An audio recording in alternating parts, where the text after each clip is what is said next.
You bury someone you love. You choose flowers. You choose music. You stand in black and you say a few careful words. It feels natural. It feels obvious. But the real answer of where this comes from is far stranger than you think. Because for most of human history, death didn't work like this at all. Go back 300,000 years. Your ancestors are walking across the plains of Africa. Someone in the group dies. What happens next? For a long time, scientists assumed the answer was simple. Nothing.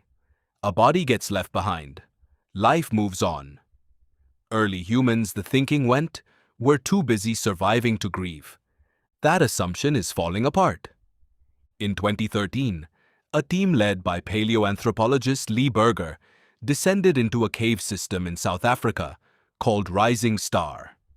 Deep inside, in a chamber almost impossible to reach, they found bones, hundreds of them, belonging to a previously unknown species, Homo naledi. Here's the strange part.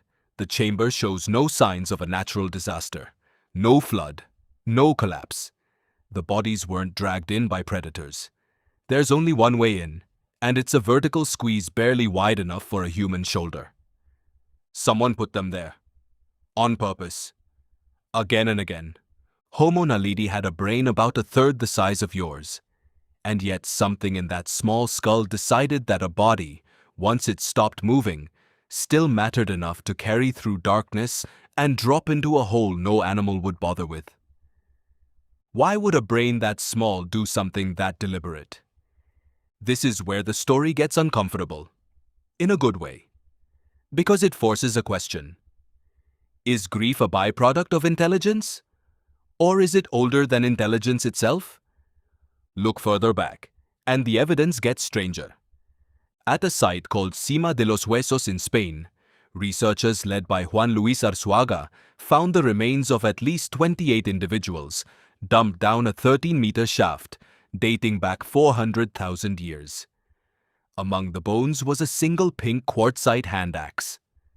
A tool, beautifully made, and utterly useless at the bottom of a pit where no one would ever use it again.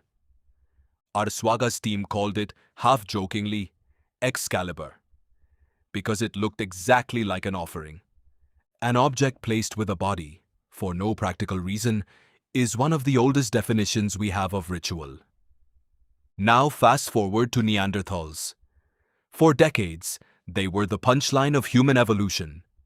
Slow, brutish, barely better than animals. Then in the 1950s, at Shanidar Cave in Iraq, researchers found a Neanderthal skeleton surrounded by clusters of pollen. Some scientists proposed the body had been laid on a bed of flowers. That specific flower theory has been challenged since. Bees may have brought the pollen in. Rodents may have stored seeds nearby. Science corrected itself, which is exactly what science is supposed to do. But here's what didn't get erased. At Shanidar and other Neanderthal sites, bodies were still found in deliberately dug pits, curled in specific positions, sometimes with stone tools placed beside them. Even without flowers, the pattern holds. Someone chose how a body was arranged. Someone decided a corpse deserved shape and placement, not just abandonment. Ask yourself something. Why does any of this matter to a species trying to survive? A funeral doesn't hunt food. It doesn't build shelter. It burns time and energy on someone who can no longer benefit from it. By the cold math of survival, it makes no sense. And yet it kept happening. Over and over. Across different species of humans, in different parts of the world, hundreds of thousands of years apart. There's a theory for why. Anthropologists studying grief across cultures, including work built on the foundations laid by researchers like Ernest Becker, argue that death rituals aren't really about the dead. They're about the living. A ritual takes something formless and terrifying, the sudden absence of a person, and gives it a shape you can survive looking at. Without a ritual, Death is chaos.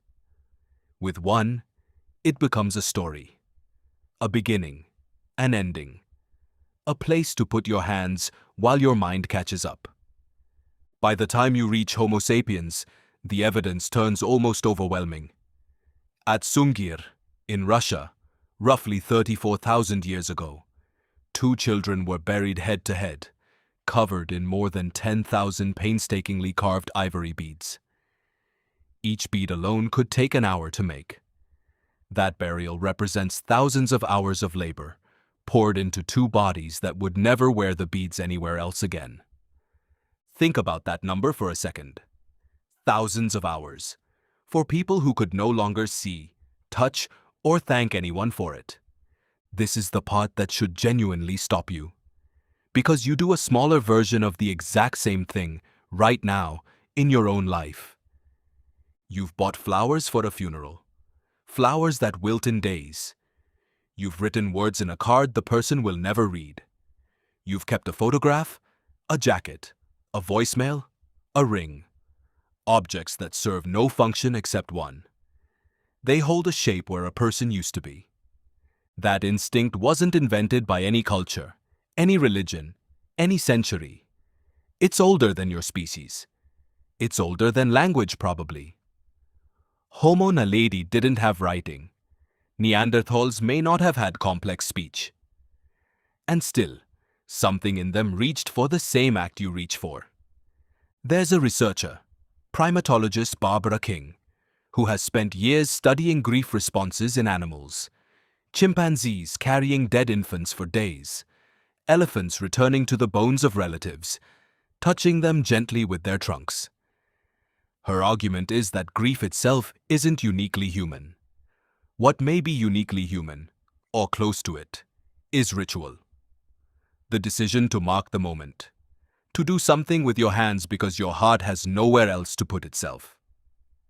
So here's the reframe. You don't grieve because you were taught to. You were taught rituals, yes. The specific songs, the specific clothes, the specific words, those are cultural. Those change by country, by religion, by decade.